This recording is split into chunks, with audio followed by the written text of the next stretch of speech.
अस्सलाम वालेकुम दोस्तों, मैं इस वक्त सिलहट में मौजूद हूं। पाकिस्तान और बांग्लादेश का दूसरा टेस्ट मैच कल खेला जा रहा है और आज यहां पर एक बारिश का बड़ा ज़बरदस्त स्पेल हुआ, जिसके बायस बांग्लादेश की प्रैक्टिस भी मुतासर हुई और पाकिस्तान की प्रैक्टिस भी मुतासर हुई और पाकिस्तान ने इंडोर प्रैक्टिस की है। आप सब लोग ये जानना चाहते होंगे कि पाकिस्तान कल किस प्लेइंग 11 के साथ मैदान में उतरने जा रहा है। तो यहां सिलहट के अंदर से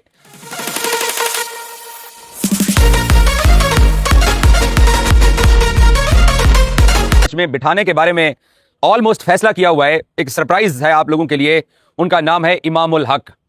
कल मैंने आपको ये खबर दी थी कि सिलेक्शन कमेटी और जो टीम मैनेजमेंट है, जो टूर कमेटी है, वो ये सोच रही है कि सऊद शकील की क्योंकि परफॉर्मेंस जो है वो अप टू द मार्क नहीं है पिछले एक साल से टेस्ट क्रिकेट के अंदर, और सऊद शकील को बेंच पर बिठाने के बारे में डिस्कशन हुई थी। लेकिन अब मसला ये है कि हमारे यहाँ क्या होता है कि किसी भी प्लेयर को एडजस्ट करने के लिए उसको उसका नंबर भी देना होता है कि हमने अगर बाबर आजम को खिलाना है तो बाबर आजम को उसके नंबर 4 के ऊपर खिलाना है।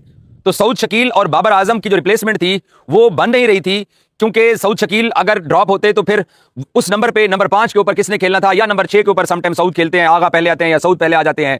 तो वो एक मसला टीम मैनेजमेंट के लिए था। तो पाकिस्तान टीम मैनेजमेंट ने अब ये डिसाइड किया है कि ओपनिंग स्लॉट के ऊपर इमामुल हक को बेंच पे बिठा दिया जाए और शान मसूद से और अजान अवैस से ओपनिंग कराई जाए, और नंबर 3 के ऊपर अब्दुल्ला फजल जो है वो अपने उसी नंबर पे बैटिंग करें जिस नंबर पे उन्होंने ढाका में बैटिंग की थी। तो नंबर 4 के ऊपर फिर बाबर आजम बैटिंग पे आएंगे, नंबर 5 के ऊपर सऊद शकील, ऑब्वियसली नंबर 6 के ऊपर जो है वो फिर सलमान अली आगा साहब बैटिंग करेंगे। तो ये पाकिस्तान क्रिकेट टीम का कॉम्बिनेशन जो है वो बनाने का फैसला हुआ है। इसलिए इमामुल हक को अब पाकिस्तान ने ड्रॉप करने के ऊपर इत्तेफाक कर लिया है। और दूसरी बात यह है कि ग्रीन टॉप विकेट एक मरतबा फिर पाकिस्तान टीम को यहां सिलेट के अंदर भी मिलने जा रहा है। तकरीबन अगले 5 दिन तक बारिश है, 2 घंटे का खेल हो, 4 घंटे का खेल हो, कम से कम हर रोज एक सेशन मुतासर जरूर होना है। ऐसे में टीम मैनेजमेंट जो है वो ये सोच रही है कि पाकिस्तान अपनी बॉलिंग में तब्दीली किए बगैर ही मैदान में उतरे। कल तक ये इत्तला थी कि पाकिस्तान शायद 3 तब्दीलियां कर सकता है, लेकिन पता नहीं टीम मैनेजमेंट को क्या ऐसा नजर आ रहा है। अब तक की जो इत्तला है कि वो एक तब्दीली इमाम को रिप्लेस करेंगे बाबर आजम, और रिजवान जो है उनको भी एक और लाइफ लाइन देने का फैसला हुआ है।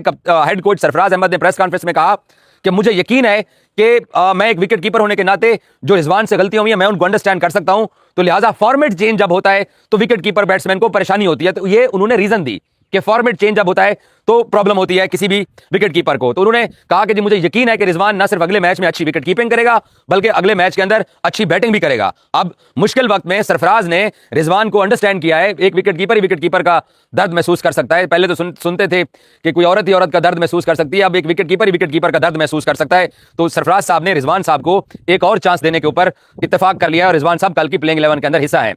अब बात आ जाती है कि खुर्रम शहजाद को खिलाया जाएगा या नहीं खिलाया जाएगा। मैं पाकिस्तान टीम मैनेजमेंट के ऊपर हैरान हूं। इन्होंने पहले मैच के अंदर भी खुर्रम शहजाद डिजर्व करता था पाकिस्तान की प्लेइंग 11 में होना, लेकिन खुर्रम को पहले मैच में भी चांस नहीं दिया गया। और मेरी इत्तलात के मुताबिक, क्योंकि मैं सिलेट के अंदर मौजूद हूं, जो भी डेवलपमेंट होती है, जो मीटिंग होती है, साहब जरा एक रिपोर्टर होने के नाते आपकी ये कोशिश होती है कि आप जो है ना एक्सक्लूसिव खबर तक पहुंचे। तो भाई साहब आप लोगों के लिए यहां से अपडेट ये है कि हसन अली भी खेलेंगे, शाहीन शाह अफरीदी भी खेलेंगे। ऑब्वियसली मोहम्मद अब्बास के बारे में कोई डिबेट नहीं हो रही थी।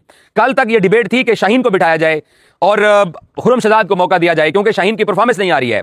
और अब जो है वो ये सिलेट के सरसब्ज शादाब जो मैदान है, इन मैदानों से जनाब ये अपडेट आ रही है कि नो सर, हम आपको पता है वो क्रिकेट टीम है जो कोई एक मरतबा फैसला कर लें तो फिर हम अपनी भी नहीं सुनते हैं। तो अब टीम मैनेजमेंट की तरफ से जराए से ये खबरें आ रही हैं कि नहीं, ना शाहीन को बिठाया जा रहा है, ना रिजवान को बिठाया जा रहा है, ना हसन अली को बिठाया जा रहा है, ना सऊद शकील को बिठाया जा रहा है, और ना नुमान अली को बिठाया जा रहा है साजिद खान को खिलाने के लिए। तो एक तब्दीली पाकिस्तान इस टेस्ट मैच के अंदर करने के बारे में सोच रहा है, वो है इमाम को बिठा के बाबर आजम को मैदान पे उतारने के ऊपर इत्तेफाक हो चुका है।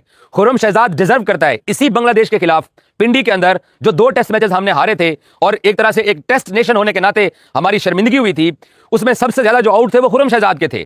खुर्रम शहजाद इस तरह के ग्रीन टॉप ट्रैक के ऊपर आउट स्विंग और इन स्विंग दोनों बहुत बेहतर अंदाज में करते हैं। 2023 में जब पाकिस्तान ने ऑस्ट्रेलिया का दौरा किया, तीनों के तीनों टेस्ट मैचेस हम हारे थे, वहां पर भी खुर्रम ने सबसे अच्छी बॉलिंग की थी या मीर हमजा ने की थी। मीर हमजा को हम घर छोड़े और खुर्रम को हम साथ लाए हुए हैं, लेकिन खुर्रम को दूसरा टेस्ट मैच देने के बारे में अभी तक कोई ऐसी इत्तलात नहीं आ रही है कि टीम मैनेजमेंट शाहीन को या हसन को बिठाने के बारे में सोच ले। टॉस के वक्त ये कुछ फैसला कर दे तो अलग बात है, लेकिन मेरे जराये के मुताबिक भाई साहब शाहीन भी खेलेगा, हसन भी खेलेगा, अब्बास ऑब्वियसली खेलेंगे और नुमान भी खेलेगा। तो ये पाकिस्तान टीम मैनेजमेंट, क्योंकि अब देखें ना, मैं तो एक रिपोर्टर हूं, मैं क्या जानता हूं क्रिकेट के बारे में, कुछ नहीं जानता ना मैं जो है ना वो अंदर कभी टेस्ट क्रिकेट खेली, ना मैं ड्रेसिंग रूम का माहौल समझता हूं, ना हमें विकेट रीड करना आता है, ना हमें कंडीशन का आइडिया होता है। हम रिपोर्टर्स तो बस ऐसे ही बात करते रहते हैं ना। लेकिन मसला यह है कि हम रिपोर्टर ऐसे ही बात करते रहते हैं, हमारी बातें सच साबित हो जाती हैं। जो गेम को समझते हैं, जो गेम को चला रहे हैं, जिन्होंने गेम को लेकर आगे बढ़ना है, जिन्होंने फैसले करने हैं, उनका हर फैसला पाकिस्तान टीम को महंगा पड़ रहा है। ढाका के अंदर मीरपुर में पहले टेस्ट मैच में टॉस जीत के हमने ग्रीन टॉप विकेट देखा, हमने कहा हम बॉलिंग करवाने जा रहे हैं। क्या हुआ वहां पे? 2 विकेटें अर्ली गिरा के उसके बाद मोमिन उल हक की और नजमुल शांतो की ऐसी बड़ी पार्टनरशिप हुई कि उसने हमारे 14 तबक रोशन कर दिए और हम 413 रन पहली इनिंग्स में खा गए। जब खुद बैटिंग के लिए आए तो 413 हम पूरे नहीं कर सके। फिर उन्होंने बैटिंग की, उन्होंने हमें 268 रन का टारगेट दिया और हम 2 सेशंस के अंदर आउट हो गए। बल्कि अभी आखिरी सेशन का वक्त पड़ा हुआ था और हम आउट हो गए। उस वक्त भी प्लेइंग 11 गलत, 11 जो मुंतखब किए उनके अंदर भी बेहतर फैसले हो सकते थे और जो टॉस जीत के जो हमने कंडीशन को देख के जो डिसीजन लिया था वो भी हमें उल्टा पड़ गया। सो भाई साहब, पाकिस्तान टीम मैनेजमेंट साफ जरे, अब हम रिपोर्टर्स तो कुछ जानते नहीं है गेम के बारे में, हम तो सिर्फ रिपोर्ट कर सकते हैं ना।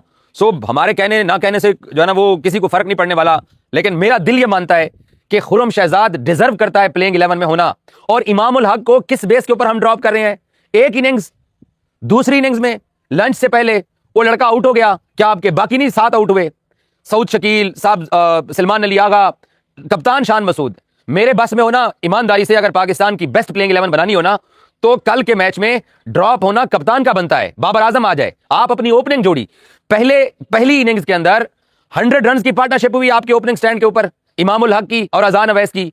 एक ने 50 प्लस किया, एक ने 100 प्लस किया और आप उस लड़के को ड्रॉप करने जा रहे हो इस बेस के ऊपर क्योंकि बाबर आजम साहब का नंबर एडजस्ट